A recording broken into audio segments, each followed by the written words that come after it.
Hello, gentlemen and ladies. Tonight, I went to the Rino open mic to work on my comedy. Before I went on stage, I talked to local comedian Marshall Maasen. Yo, I'm with comedian Marshall Maasen. What up, brother? What's up? Good to be here. Dude, so Marshall told me that doing these interviews sometimes make him feel uncomfortable and almost ruins his night. Could you expand on that? I'd say that every time I do one of these interviews, I feel like I leave here embarrassed and feeling like I'm really dumb, and it kind of fucks up the rest of my night because I spend the whole night thinking about how dumb I am. Damn, dude, are you feeling that right now? I wasn't until I started, but I was thinking about this earlier. Like, normally, I don't know, like I get too introspective during these interviews, and then they make me, like, I don't know. I don't want to say anything that I haven't thought about. Okay, yeah, fair, dude. Marshall, he already went on stage. I'm still waiting to go up. Had a pretty good set, and I just saw him get complimented on. Someone was walking out. They said, "Hey, great job." How did that feel to get a compliment?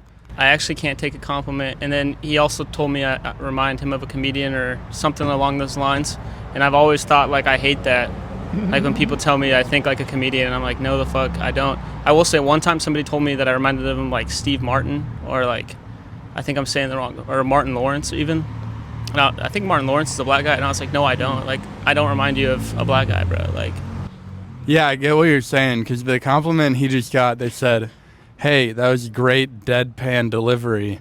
And then they said, "Have you ever heard of Jimmy Carr?" yeah. Which I don't think Jimmy Carr is very maybe he is deadpan a little bit, but yeah, I don't think you're like him. No, not at one bit. Jimmy Carr is, like, very witty and, like, smart and fast, and, like, yeah, I would say I'm deadpan. Like, and I don't even want to be or anything. Like, I was talking to a comedian recently, and he was like, let whatever art that comes out of you get creates, like, be that. Like, don't try to be a voice or something, like, do anything. Like, just do what you're good at. And that's what I feel like comes out of you. Like, it's not going to be some character that already exists. Yeah, dude. I had this ex-girlfriend. Whenever I compared to another hot girl, like it could be anyone, I'd be like, "Oh, you're so hot. You look like Megan Fox." She'd be like, "Don't compare me to anyone. I'm my own super hot chick." I was like, "All right, well, shut up. Just take the compliment, bitch." But I get it. I guess. There was one time in high school I told a girl, I was like, you remind me of this lady, and she liked that a lot. So I don't know, maybe it was just that lady that you're talking about. Maybe. Yeah, this was a crazy bitch. If someone complimented me and said I look like anyone that's on TV, I'm like, dude, thank you so much. Unless it's Danny DeVito or something. But yeah, generally, I don't know. How long you been doing it out here, Marshall, comedy? Like I passed 2 years. I've definitely passed 2 years. Next spring will be 3. There you go, dude. I'm starting to get into it pretty deep. Have you posted any clips on Instagram yet? No, I don't think I'd post anything until, like, I saved up like 50 things that I like. I want to get out in front of it, I guess, and maybe that's taking me, like, it's not letting me do shit that I should be doing, but in my opinion, I'm like, yeah, I would wait. Well, where can the people find your Instagram for when you start posting? It'll be Marshall.Mace, like Marshall period Mace. Marshall Mace.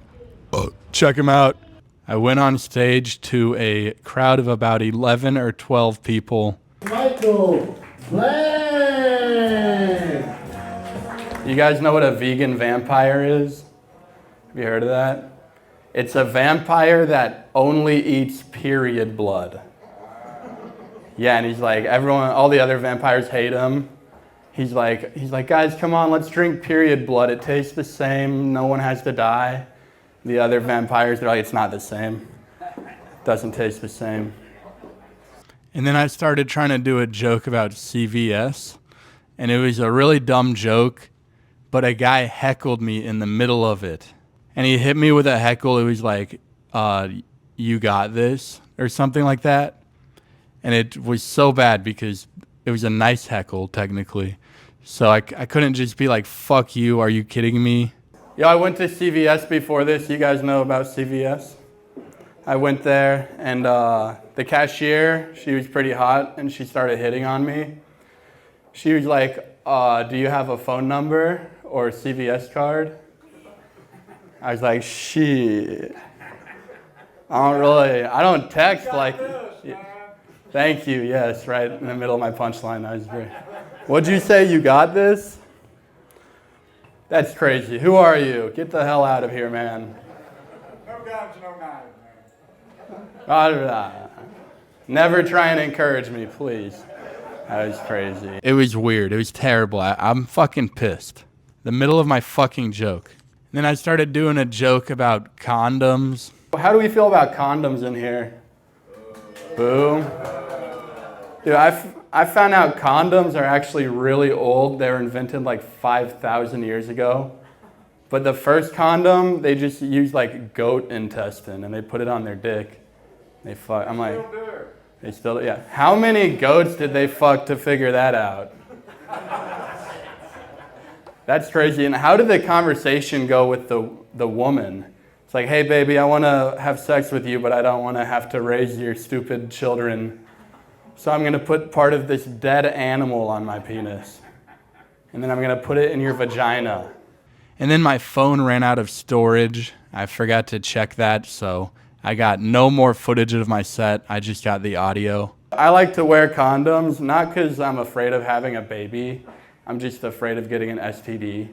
Like, I don't care if I had a baby. I'd be like, oh, I made a tiny version of myself that could potentially grow up and go to the NFL. That's what having a baby is to me. But then an STD, that would be awful. Would you rather wake up to a crying baby or wake up to your penis burning? I don't want to wake up to you. Yeah, no, neither of them would be good. Neither of them would be good. But you can run away from a baby. You can't abandon an STD. And then I was about to run out of time, so I did one more joke about bestiality. And before I said that, I'm like, okay, I think I got time for one more joke. And a random other guy heckled me. He's like, oh, you got time for one more funny one or something like that. And everyone laughed. And I was like, what the fuck is going on? Why is this crowd turning on me? What do we have time for? One good joke. One good joke. There you go. God, you guys are the best. You guys are the... I think bestiality should be legal. I think it should be, not because I don't want to fuck an animal, but I also don't think that some guy should be sitting around telling me I can't. Doesn't it seem hypocritical? Like you can eat a pig, but you can't fuck it? You know, we should make love, not bacon. That's all I'm saying. Okay, good night, everyone. So yeah, it was all right tonight. A couple of good premises, couple bad jokes. We really got fucked up by the hecklers tonight. It was brutal. Anyways, thank you guys for coming along. I'll see you next time. Peace.